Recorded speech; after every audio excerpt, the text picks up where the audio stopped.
서울 경기도에서 단감을 키울 수 있다고?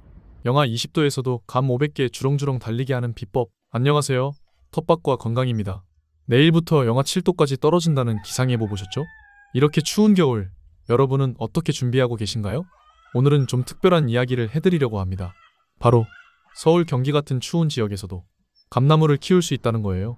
다 안다고요? 그런데 이게 만만치가 않습니다. 저희 산골 텃밭은 겨울이면 영하 20도까지 떨어지는 곳입니다.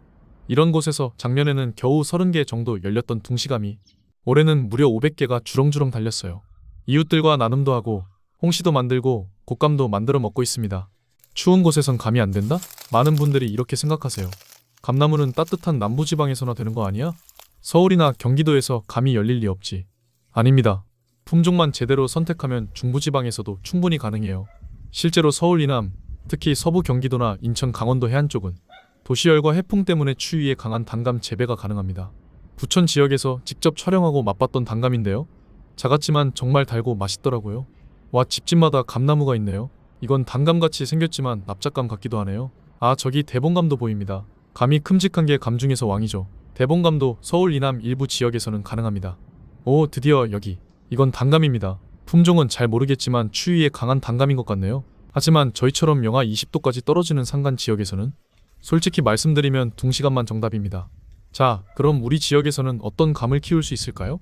간단하게 정리해드릴게요. 서울 이남 인천 부천 경기 서부 해안권 강원도 해안권 도시열 해풍 효과로 단감 재배 가능. 대봉감도 일부 가능. 서울 북부 경기 중부 내륙 영하 15도권 단감 일부 가능하지만 품종 선택 신중하게. 대봉감은 어려움. 둥시감이 안전.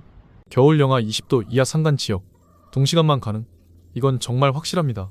핵심은 품종 선택입니다. 내가 사는 지역이 얼마나 추운지 정확히 파악하고 그에 맞는 품종을 선택하는 게 성공의 첫걸음이에요. 제가 키우는 건 바로 이 둥시감입니다. 둥시감은 영하 20도도 거뜬히 견뎌내는 강인한 품종이에요. 재미있는 건 둥시도 두 종류가 있다는 거예요. 하나는 정말 동그란 둥시, 또 하나는 대봉감보다는 작지만 비슷하게 생긴 둥시. 둘 다 홍시 만들기, 곶감 만들기에 최고예요. 그리고 벌레도 적고 농약도 거의 필요 없어서 가정 텃밭에 딱 맞는 과수죠. 올해 저희 나무를 보세요. 작년에는 30개 정도 열렸는데 올해는 500개가 주렁주렁 달렸습니다. 솔직히 기쁨 반, 걱정 반이었어요. 왜냐면 너무 많이 달려서 가지가 견디질 못했거든요.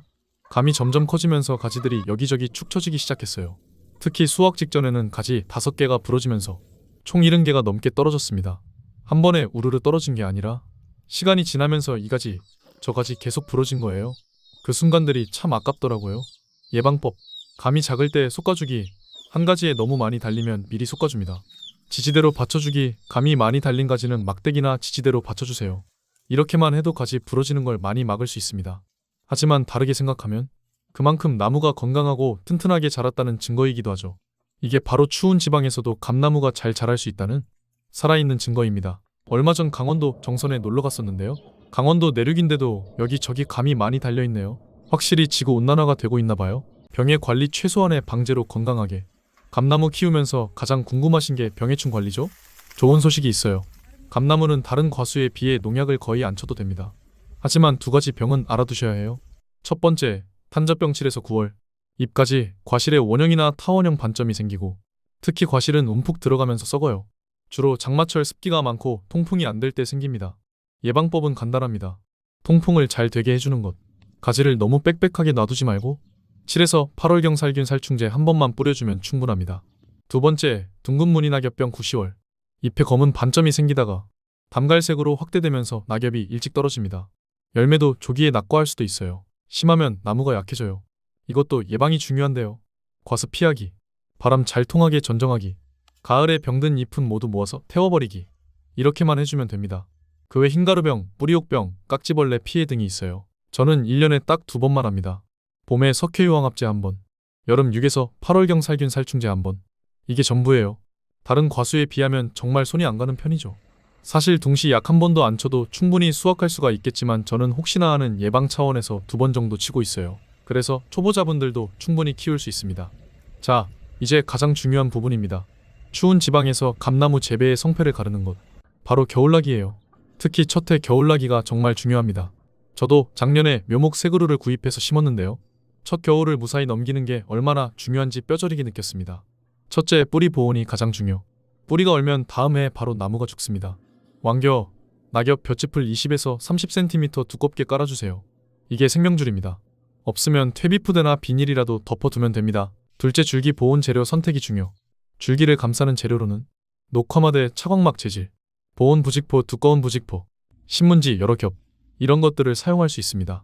주의할 점, 밑에서부터 위로 올라가면서 감습니다. 너무 꽉 조이면 바람에 나무가 흔들릴 때 상처가 생기니 적당히 여유있게, 물이 스며들지 않도록 위쪽은 비닐이나 랩으로 살짝 덮어주면 좋습니다. 녹화마대, 보온 부직포 인터넷에서 쉽게 구할 수 있어요. 셋째, 초봄이 가장 위험하다. 제 실패 경험. 자, 여기가 진짜 핵심입니다. 저도 작년에 여기서 실패했어요. 작년 첫 해 겨울, 저는 세 그루 모두 4월 말까지 녹화마대와 신문지로 꽁꽁 감싸놨습니다. 이 정도면 안전하겠지 하면서요. 그런데 4월 말에 보온재를 풀어보니 세 그루 모두 수피가 터져 있었어요. 왜 이런 일이 생긴 걸까요? 고민하고 공부한 끝에 정확한 원인을 알게 됐습니다. 전문 용어로는 동계피소와 상열이라고 하는데요. 쉽게 설명해 드릴게요. 핵심 원인, 낮과 밤의 극심한 온도 차이.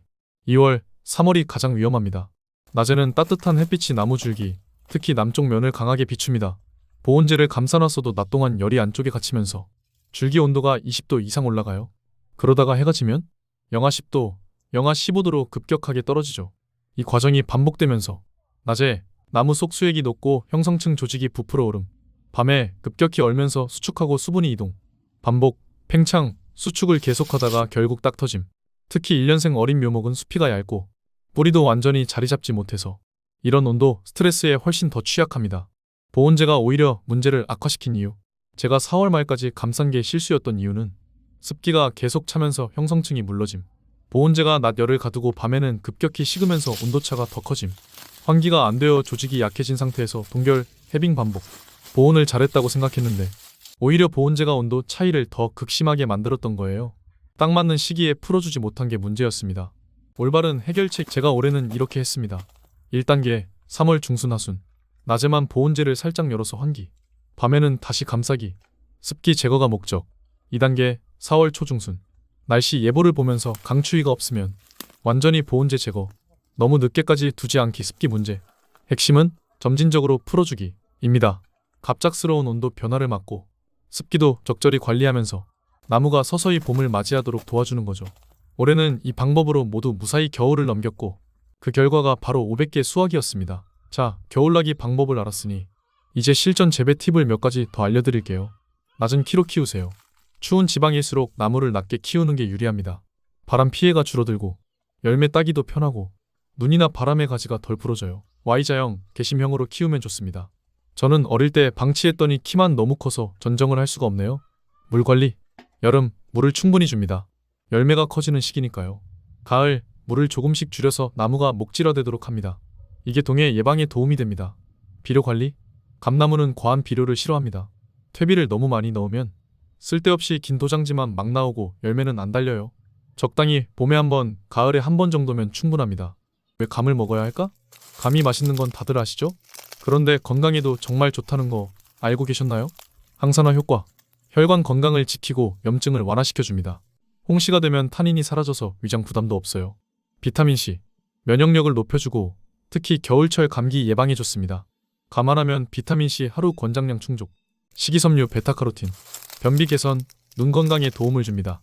곶감의 특별한 효능. 에너지를 빠르게 공급해줘서 간식으로 최고. 시네올 성분이 기관지 염증을 완화시켜줍니다.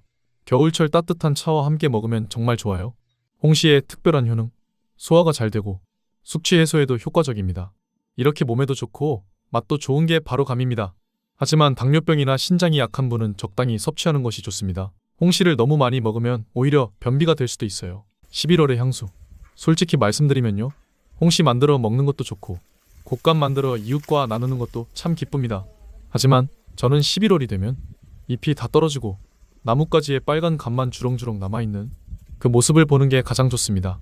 텃밭에 서 있으면 어릴 적 시골 할머니 집 풍경이 떠올라요.